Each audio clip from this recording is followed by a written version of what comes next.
Good afternoon, beautiful people. This is Christina Cormier with Seed Yoga, and I'm here this afternoon to show you a quick and easy recipe. This is a vegan version of one of my very favorite classic recipes my mom used to make this time of year as it starts to get cooler outside, the temperatures drop, and we come inside to get warm and cozy. This is a very nourishing, very comforting chickpea noodle soup. So we start off with 2 tablespoons of olive oil. I've got that heating up in my stock pot here. You can use a Dutch oven, anything that's large enough to contain the liquid and the ingredients as they will boil a little bit later. We have in the olive oil as it heats 4 cloves of garlic. I minced that. Then I took 2 medium onions, chopped those.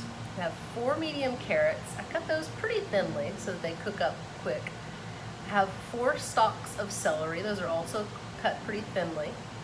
And then 6 sprigs of fresh thyme.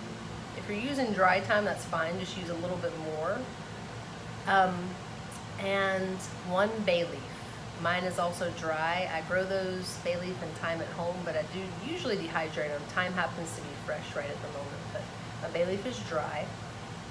So here are those delicious aromatic ingredients sauteing in the olive oil. I wish you could smell this. Delicious. So I want to cook those down in the olive oil until they get soft, but I don't want them to brown. So at about that point when they're soft but not brown, about right now, I'm going to take my stock.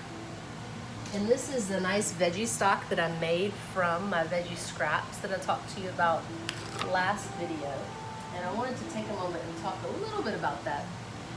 As I'm putting the stock into the pot, I'm going to let that come to a boil for my soup. And once the stock starts to boil, I'm going to add, in this case, orzo or whatever noodles you like to use in your chickpea noodle soup. And of course, last but not least, I'll add my already cooked chickpeas. I have 1 cup of cooked chickpeas that I'll add into that at the end once the liquid has boiled and all the ingredients start to meld together. So back to the stock that I just added to the pot.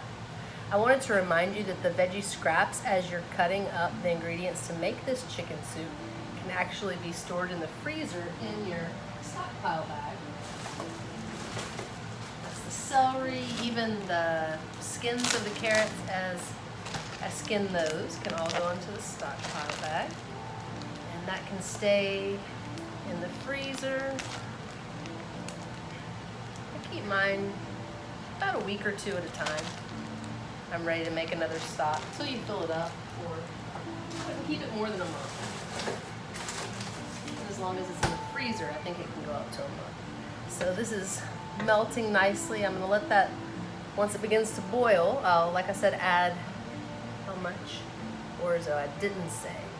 Oh, that's 8 ounces. I'm using whole wheat, but you can really use any type of pasta that you like. Once it comes to a boil, I'll add my pasta, and then I'll let that boil for another about 7 minutes, and then I'll pull it from the heat, at which point you can garnish with fresh parsley, add salt and pepper, whatever it is that you use. Sometimes we do green onions chopped up. We also have growing outside. So any little accoutrements that you like to add to your chicken soup to make it your own, to make it feel like home, feel free to do that and enjoy.